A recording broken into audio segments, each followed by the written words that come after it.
അമേരിക്കയിൽ പോലീസ് ഉദ്യോഗസ്ഥൻ ഓടിച്ച വാഹനമിടിച്ച് കൊല്ലപ്പെട്ട ഇന്ത്യൻ വിദ്യാർത്ഥിനി ജഹ്നവി കണ്ടുലയുടെ കുടുംബത്തിന് സിയാറ്റിൽ നഗരസഭ 244 കോടി ഇന്ത്യൻ രൂപ നഷ്ടപരിഹാരം നൽകും. 2023 ജനുവരിയിലായിരുന്നു ദാരുണമായ ഈ സംഭവം നടന്നത്. 2023 ജനുവരിയിൽ നോർത്ത് ഈസ്റ്റേൺ യൂണിവേഴ്സിറ്റിയിലെ വിദ്യാർത്ഥിനിയായ ജഹ്നവി കണ്ടുല റോഡ് മുറിച്ചു കടക്കുന്നതിനിടെ പോലീസ് ഉദ്യോഗസ്ഥനായ കെവിൻ ഡേവ് ഓടിച്ച പെട്രോളിംഗ് വാഹനം ഇടിക്കുകയായിരുന്നു. മണിക്കൂറിൽ 40 കിലോമീറ്റർ മാത്രം വേഗത അനുവദനീയമായ സ്ഥലത്ത് 119 കിലോമീറ്റർ വേഗതയിലാണ് ഇയാൾ വാഹനം ഓടിച്ചിരുന്നത്. പോലീസ് ഉദ്യോഗസ്ഥൻ ജാഹ്നവിയെ ഇടിച്ചു തെറിപ്പിക്കുകയായിരുന്നു. ജാഹ്നവിയുടെ മരണത്തിന് പിന്നാലെ അന്വേഷണ ഉദ്യോഗസ്ഥനായ മറ്റൊരു പോലീസ് ഉദ്യോഗസ്ഥനായ ഡാനിയൽ ഓർഡറർ നടത്തിയ വിവാദ പരാമർശങ്ങൾ വലിയ പ്രതിഷേധങ്ങൾക്ക് കാരണമായിരുന്നു.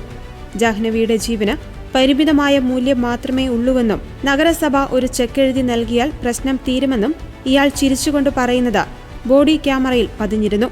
ഈ വീഡിയോ പുറത്തു വന്നതോടെ ഇന്ത്യ ഉൾപ്പെടെയുള്ള രാജ്യങ്ങളിൽ നിന്ന് വലിയ പ്രതിഷേധം ഉയരുകയും ഡാനിയൽ ഓർഡറെ പിന്നീട് സർവീസിൽ നിന്ന് പിരിച്ചുവിടുകയും ചെയ്തിരുന്നു. ദീർഘനാളത്തെ നിയമ പോരാട്ടത്തിനൊടുവിലാണ് 29 ദശലക്ഷം ഡോളറിന്റെ ഒത്തുതീർപ്പിൽ സിയാറ്റിൽ നഗരസഭ എത്തിയത്.